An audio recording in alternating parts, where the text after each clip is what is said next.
The Celestine Prophecy tells the story of a man who runs into an old friend who tells him more about an old spiritual manuscript from 600 BC, so he decides to board a plane to Peru to find out more.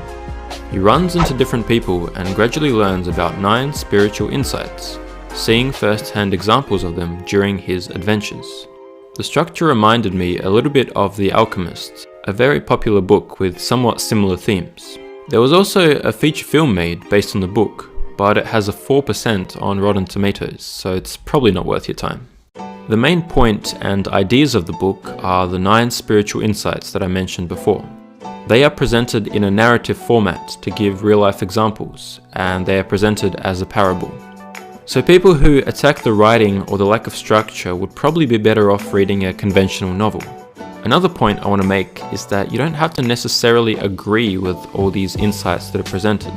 That is, you can take them literally, or you can interpret them in your own ways.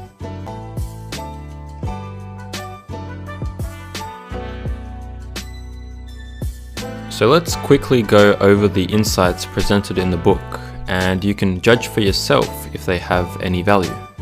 Number 1. Figure out what you are searching for and notice coincidences. We all experience coincidences in our lives, so whether there is a universal force behind them or it's just all random, maybe, just maybe, they actually mean something. Number 2. Think about time from a bigger perspective. Imagine yourself as a speck on a tip of an arrow that represents all of humanity throughout all of time. Suddenly your silly worries seem insignificant and you can become aware of bigger patterns and forces in nature. Number 3. Become more aware of the beauty of the universe around you. Think about the presence and uniqueness of nature. Feel the energy of all living things. Number 4. People often compete with energy with others. This leads to a struggle for power and others feeling depleted. Even if you don't subscribe to this idea of everyone having life energy, I think this still applies to people fighting for attention. Modern politics and social media is definitely full of this. Number 5. We can tap into the energy of the universe, the connected feeling of love. This is a key in eliminating conflict, appreciate beauty to get energy, and experience love to give energy. Number 6. Clear out your past dramas and negativity. From an early age, we learn behaviors and mentalities that could be hurting us. Being too aggressive, being unfocused, being stuck in a victim or blaming mindset. Often we inherit these from our parents and we don't even realize it. Number 7. Love causes high energy while stress causes low energy. Think about your life path and the things that fill you with a feeling of love. Number 8. Be careful of the feeling of love at first sight. Often we can mistake addiction or clinginess for an actual connection, so take the time to get to know people. Be honest with yourself and with others, but don't rush relationships. And number 9. More and more people will eventually wake up to bigger universal truths and vibrate at higher levels.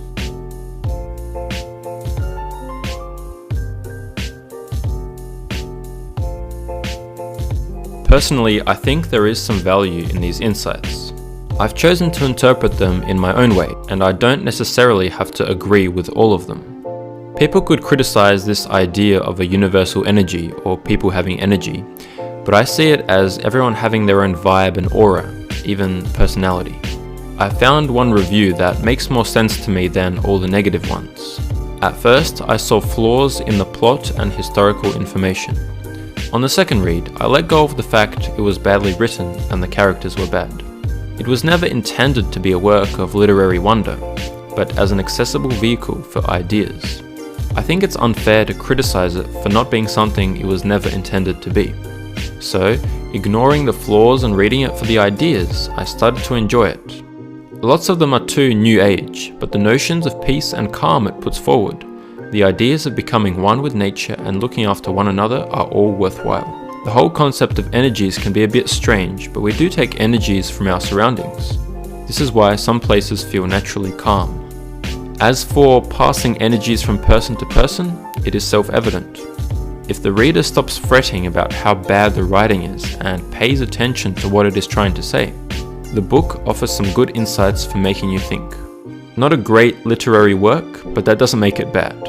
And lastly, here's one simple review that I found on Amazon. I was going through a difficult period in my life, and this series of books helped to turn my life around. This is quite simple, and it pretty much sums up this video. The point of books, and even art in general, I think is to express ideas, make people think, and change their lives in some way, small or big.